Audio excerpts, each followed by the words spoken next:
بسم اللہ الرحمن الرحیم۔ نبی کریم صلی اللہ علیہ وسلم نے فرمایا، زانی عورت میں یہ نشانیاں ضرور ہوں گی۔ زانی عورت کی پہچان، رسول اللہ صلی اللہ علیہ وسلم نے فرمایا، یہ دنیا انسان کو بہت باتی ہے۔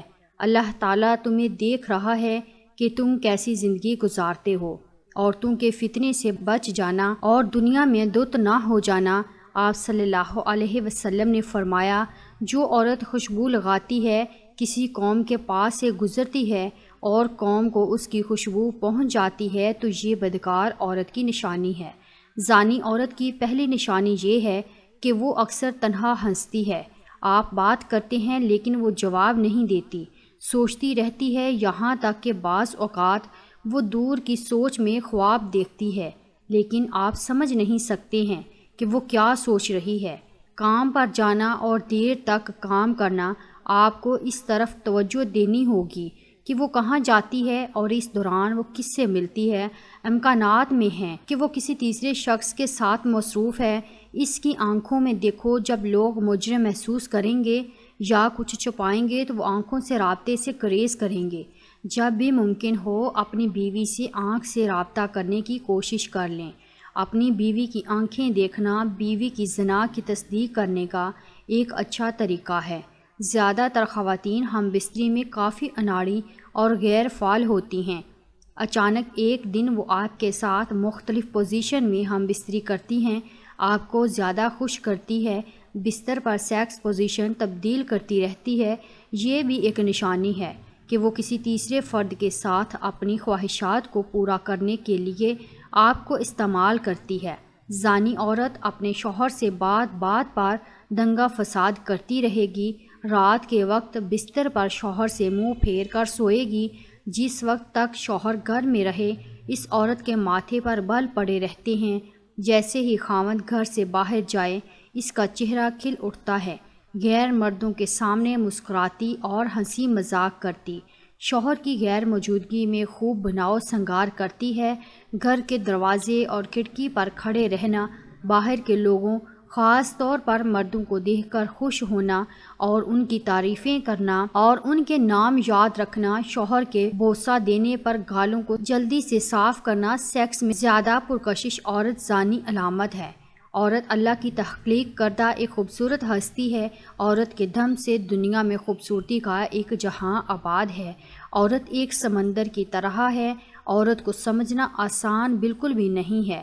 عورت ماں کے روپ میں دنیا کا مخلص ترین اور خوبصورت ترین رشتہ ہے، اور وہیں پر عورت بیوی کے روپ میں مرد کے لیے راحت کا باعث ہے، جبکہ عورت کے ایسے روپ بھی ہیں جن کی وجہ سے کئی گھر برباد ہو جاتے ہیں، اور بدبختی اور بے برکتی ایسے گھروں کا مقدر بن جاتی ہے، جبکہ ایسی عورتیں سخت ترین عذاب کی مستحق ہیں اور ان میں سے کوئی بھی جنت میں داخل نہ ہوگی۔ آپ کو بد کردار عورت کی پہچان بتائیں گے۔ حالانکہ نبی کریم صلی اللہ علیہ وسلم نے فرمایا کہ بدترین عورتیں وہ ہیں جو زینت کا اظہار کرنے والی ہیں، تکبر سے چلتی ہیں، ایسی عورتیں منافق ہیں، ان میں سے کوئی بھی جنت میں داخل نہ ہوگی۔ پھر خاص وہ عورتیں ہیں جو مردوں کو مائل کریں، اپنے لباس اور اپنی چال سے ان کو اپنی طرف مائل کریں۔ ترجمہ: اور جو کوئی بدکاری کرے تمہاری عورتوں میں سے تو گواہ لاؤ ان پر 4 مرد اپنوں میں سے، پھر اگر وہ گواہی دے دیں تو بند رکھو ان عورتوں کو گھروں میں یہاں تک کہ اٹھا لے ان کو موت یا مقرر کر دے اللہ ان کے لیے کوئی راہ۔ اور جو مرد کریں تم میں سے وہی بدکاری تو ان کو ایذا دو، پھر اگر وہ توبہ کریں اور اپنی اصلاح کر لیں تو ان کا خیال چھوڑ دو، بے شک اللہ تعالیٰ توبہ قبول کرنے والا مہربان ہے۔ انسانی فطرت ہے کہ ہر شخص اپنے ہم خیال اور اپنے جیسی طبیعت کے لوگوں کے ساتھ بیٹھنے کو ترجیح دیتا ہے اور اپنے ہم خیال ہم جلیس کے ساتھ رہنے میں خوشی محسوس کرتا ہے۔ اسی فطری جذبے کو قرآن مجید نے بھی بیان کیا ہے، جس میں بتایا گیا ہے کہ زانی مرد سے زنا کاری پر رضامند وہی عورت ہوتی ہے جو زانیہ یا مشرکہ ہو، کہ زنا کو عیب نہ سمجھتی ہو۔ ایسی عورت کے ساتھ رہنے کو قبول وہی مرد کرتے ہیں جو اس جیسا بدکار یا مشرک ہو، کہ زنا کی حرمت کا قائل نہ ہو۔ زنا کاری کرنا یا زانیہ سے نکاح کرنا، اسی طرح اپنی پاک دامن عورتوں کو زانی مردوں کے نکاح میں دینا مومنوں پر حرام ہے۔ چنانچہ قرآن مجید میں اللہ تعالیٰ کا ارشاد ہے، بد کردار مرد سوائے بدکار عورت یا مشرک عورت کے کسی پاکیزہ عورت سے نکاح کرنا پسند نہیں کرتا، اور بدکار عورت سے بھی سوائے بدکار مرد یا مشرک کے کوئی صالحہ شخص نکاح کرنا پسند نہیں کرتا، اور یہ فعل زنا مسلمانوں پر حرام کر دیا گیا ہے۔ درجہ بالا آیت میں نہ صرف لوگوں کی پسندیدگی کو بیان کیا گیا ہے بلکہ اہل ایمان کو حکم دیا گیا ہے کہ ایسا زانی یا زانیہ جس نے توبہ نہ کی ہو، جس کے زنا کی شہرت عام ہو، اس کے ساتھ کسی مومن کا نکاح جائز نہیں ہے۔ جب کسی مرد یا عورت کی بد چلنی کا علم ہو تو اس کے باوجود اس سے نکاح کرنا اہل ایمان کے لیے حرام ہے۔ اگر وہ اس گناہ سے توبہ کر لیں، اس عمل کو ترک کر کے اپنی اصلاح کر لیں تو زانی یا زانیہ کی صفت ان سے ختم ہو جائے گی۔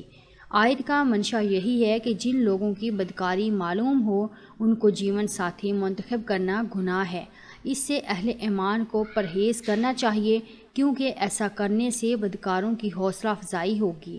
اس حکم خداوندی میں یہ بتانا بھی مقصود ہے کہ زنا ایسا قبیح فعل ہے جس کا مرتکب اسلامی معاشرے اور صالح خاندانی نظام کا حصہ بننے کے قابل نہیں رہتا۔ اس لیے ارشاد فرمایا، ناپاک عورتیں ناپاک مردوں کے لیے مخصوص ہیں اور پلید مرد پلید عورتوں کے لیے ہیں، اور اسی طرح پاک و طیب عورتیں پاکیزہ مردوں کے لیے مخصوص ہیں اور پاک و طیب مرد پاکیزہ عورتوں کے لیے ہیں۔ سو تم رسول اللہ صلی اللہ علیہ وسلم کی پاکیزگی طہارت کو دیکھ کر خود سوچ لیتے کہ اللہ نے ان کے لیے زوجہ بھی کس قدر پاکیزہ و طیب بنائی ہوگی۔